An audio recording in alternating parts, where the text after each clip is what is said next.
ഒരു പ്രസവത്തിൽ ഇരട്ട കുട്ടികൾ അതോ അതിൽ കൂടുതലോ പിറക്കുന്നത് നമ്മളുടെ നാട്ടിലെ സ്വാഭാവികമായിട്ടും കണ്ടിട്ടുണ്ട്. പഞ്ചവർണ്ണങ്ങൾ, 5 കുട്ടികൾ ഒരു പ്രസവത്തിലൊക്കെ ഉണ്ടായി അവരുടെ ഓരോ കാലഘട്ടങ്ങളിലെ കഥകളൊക്കെ നമ്മൾ കാണാറുള്ളത്. എന്നാൽ ആദ്യ പ്രസവത്തിലും രണ്ടാം പ്രസവത്തിലും ഇരട്ടകളെ പ്രസവിച്ചത് അത്യപൂർവം എന്നാണ് ആരോഗ്യ വിദഗ്ധർ പറയുന്നത്. കൊല്ലം ഓലയിൽ സ്വദേശിനി ശരണ്യയാണ് 2 തവണ ഇരട്ടകളെ പ്രസവിച്ച ആ ഭാഗ്യവതി. ഈ ബൊക്കെ പൂച്ചെണ്ടെന്നൊക്കെ കേട്ടിട്ടില്ലേ? അപ്പോൾ അമ്മയും മക്കളുമാകുന്ന ഒരു ബൊക്കെ, ഒരു പൂച്ചെണ്ടിനെയാണ് ഇപ്പോൾ ഈ പറഞ്ഞതുപോലെ ഞങ്ങൾ കാണിക്കാൻ പോകുന്നത്. ഇതിപ്പോൾ ഇവരാണ് ശരണ്യയും അനുശ്രീയും അനുശാശ്രീയും അജയനും അർജുനും എല്ലാം ഉൾപ്പെടുന്ന ഒരു മനോഹര കുടുംബം. മാത്രമല്ല ഇവരുടെ മുത്തശ്ശിയും മുത്തച്ഛനും അതും ഒരു പ്രത്യേകതയാണ്. തങ്കച്ചനും തങ്കമണിയും, അങ്ങനെ പേരുകൊണ്ടും ഈ മക്കൾ, അതായത് ഈ പറഞ്ഞ 2 പ്രസവത്തിലും ഇരട്ടകളാണ് ഈ കുടുംബത്തിന് കിട്ടിയത്. അതും ഒരു അപൂർവമായ ചില കേസുകളിൽ മാത്രമേ അങ്ങനെ സംഭവിക്കാറുള്ളൂ. മെഡിക്കൽ ടൈമിൽ പ്രത്യേകിച്ച് ഇതിൽ മൾട്ടിപ്പിൾ പ്രഗ്നൻസി എന്നൊക്കെ പറയുന്നുണ്ടെങ്കിലും അതിന് പ്രത്യേകിച്ചൊരു പേരൊന്നുമില്ല. അപൂർവങ്ങൾ ഇതുപോലെയൊക്കെ പലപ്പോഴും സംഭവിക്കാറുണ്ട്. പക്ഷേ ഇവർക്ക് ആ ഒരു ഹാപ്പിനെസ് ഉണ്ട് ഈ കുടുംബത്തിന്. എപ്പോഴും കലുവിലാന്നുള്ള ശബ്ദവും കാര്യങ്ങളും ഒക്കെ ആയിട്ട് വീടും അന്തരീക്ഷവും എല്ലാം എപ്പോഴും സന്തോഷത്തിലാണ് അവർ.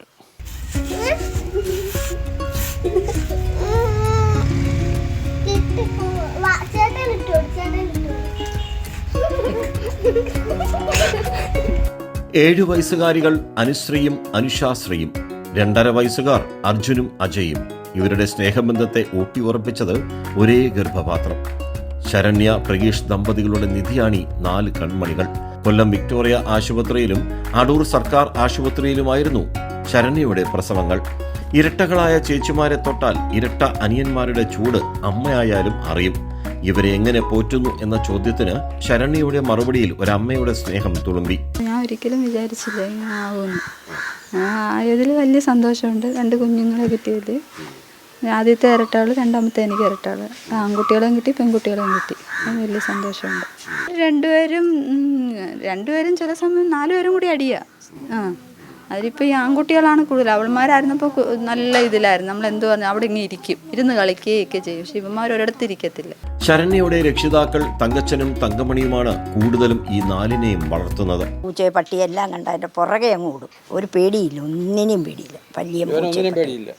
ഇവനാണെങ്കിൽ പോയി അങ്ങ് പിടിക്കും. അതിന് ഇവന്മാർ തങ്ങളിൽ കളിപ്പാട്ടത്തിന് കൂടും. കൈ ഇരിക്കുന്ന സാധനം അങ്ങോട്ടും ഇങ്ങോട്ടും മേടിച്ചാടി കൂടും.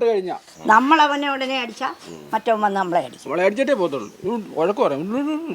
കൗതുകത്തിന് അപ്പുറം ഡബിൾ ഇരട്ടകളുടെ ഉൽപ്പത്തി രഹസ്യം ഡോക്ടർ ദീപ്തി പ്രേം ഷെയർ ചെയ്തു. എന്നുവെച്ചാൽ മദറിൻ്റെ സൈഡിൽ ഫാമിലിയിൽ ആർക്കെങ്കിലും ഒക്കെ അങ്ങനെ ഒരു ടെൻഡൻസി കാണിക്കാം. അതുപോലെ ഇവർക്കും വീണ്ടും പ്രഗ്നൻസിയിലും അങ്ങനെ ഒരു ട്വിന്നിങ് നടക്കാം. മറ്റതിൽ മോണോസൈഗോട്ടിക് ട്വിൻസിൽ ആ ഒരു ടെൻഡൻസി കാണാറില്ല.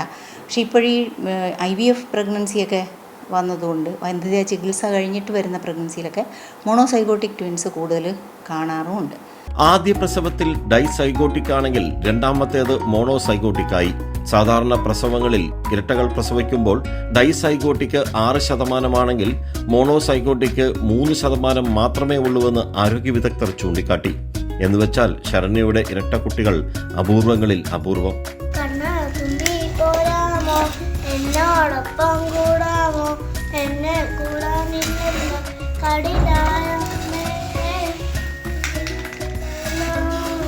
ഇതിപ്പോൾ ഒരു കൂട്ടുകുടുംബമാണ്. ഈ 2 ഇരട്ട കുട്ടികളും അവരുടെ മുത്തച്ഛനും മുത്തശ്ശിയും ഇരട്ടക്കുട്ടികളുടെ അമ്മയും സഹോദരനും ഉൾപ്പെടുന്ന വലിയൊരു കൂട്ടുകുടുംബം. ഇവിടെ സ്നേഹം മാത്രമാണ് എല്ലാവരെയും ഒന്നിപ്പിച്ച് നിർത്തുന്നത്. ക്യാമറമാൻ അയ്യപ്പദേവനൊപ്പം രാജ്കുമാർ.